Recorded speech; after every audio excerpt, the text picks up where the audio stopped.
Sisilipin na ng NBI ang CCTV footage sa condo unit ni Rian Ramos at Michelle D.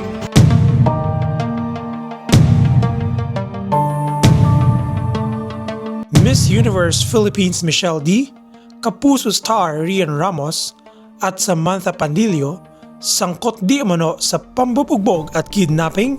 Ito ang balitang yumayanig ngayon sa social media.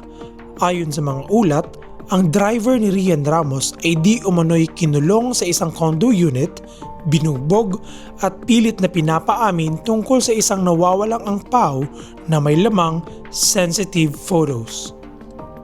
Ang mas nakakakilabot, ang biktima ay nakatakas lang daw sa pamamagitan ng pagbaba mula sa 39th floor. Totoo nga ba ang mga aligasyon laban kay Michelle D, Rian Ramos at Samantha Panlilio? O may mas malalim pa na kwento sa likod ng nawawalang ampaw na di umano'y may lamang sensitive photos? At kung sakali mang may katotohanan ang mga ibinibintang laban sa mga artistang ito, ano-ano ba ang kanilang mga criminal liabilities? Makakasuhan ba ng serious illegal detention at physical injuries ang mga artistang nasasangkot dito?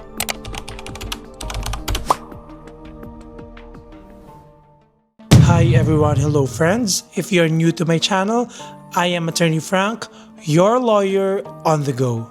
Balikan natin ang mga detalye. Allegedly, pinanghihinalaan na di umano ay ninakaw ng driver ni Rian Ramos ang isang angpaw na naglalaman ng sensitive photos. Again, hindi lamang pera ang laman ng ampaw kundi mayroon itong mga sensitibong photos na di umano'y ayaw lumabas ni Rian at Michelle D. Dahil dito, dinala raw ang driver sa condo ni Sam Panlilio. Doon ay hinaras daw siya, sinaktan at hindi pinayag lumabas hanggat hindi ibinabalik ang gamit. Isipin ninyo, 39th floor. Ang takot ng driver ang nagtulak sa kanya na gawin ang imposible. Ang tumakas o bumaba mula 39th floor sa paraang mapanganib sa kanyang buhay. Dito tayo sa mabigat na bahagi. Kung mapapatunayan na talagang kinulong nila ang driver at hindi pinayagang umalis, sila ay maaaring makasuhan ng illegal detention ayon sa Revised Penal Code. Ano ang core elements ng krimeng ito? Una, ang salarin ay isang pribadong tao, hindi pulis. Pangalawa, kinulong o tinanggalan ng kalayaan ang biktima. Pangatlo, ang pagkulong ay illegal. Dahil ang biktima ay isang hired staff o driver at kung ang pagkulong ay tumagal ng more than 3 days o may kasamang pananakit o pambubugbog, ito ay serious illegal detention. Ang parusa nito ay reklusyon perpetua. Napakahabang panahon ito sa bilangguan at take note, ito ay non-bailable.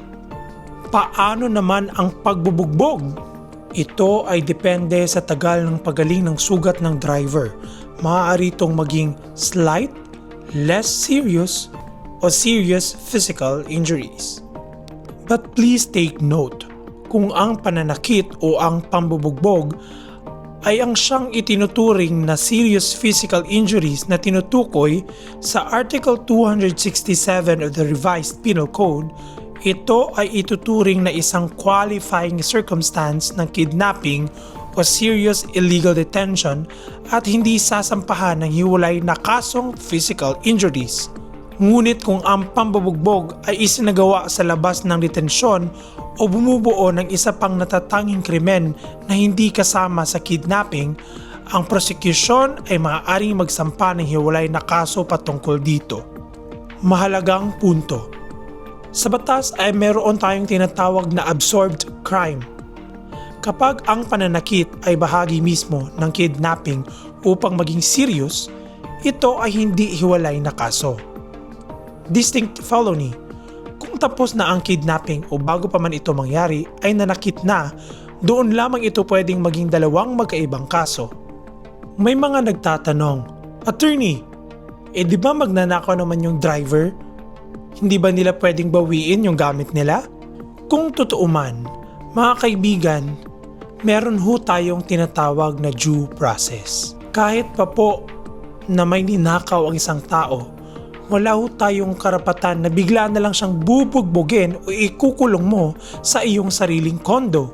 Ang pinakamaigi ho natin gawin ay dapat i-turn over natin sila sa pulis. Ang tawag kasi sa ginawa nila, kung totoo man, ay taking the law into your own hands. Kung totoo man ang mga pangyayari, bakit ganito na lang katindi ang reaksyon nila? Dahil sa sensitive photos. Sa mundo ng showbiz, ang reputasyon ay napaka-importante. Kung totoo man na may ninakaw ang driver, maaari nila itong kasuhan ng qualified theft. Pero ang krimen ng pagnanakaw ay hindi kailanman nagiging justification para sa krimen ng pagkidnap o pananakit. Sa mata ng batas, dalawa silang magkakaroon ng kaso. Talagang nakakagulat po ang balitang ito.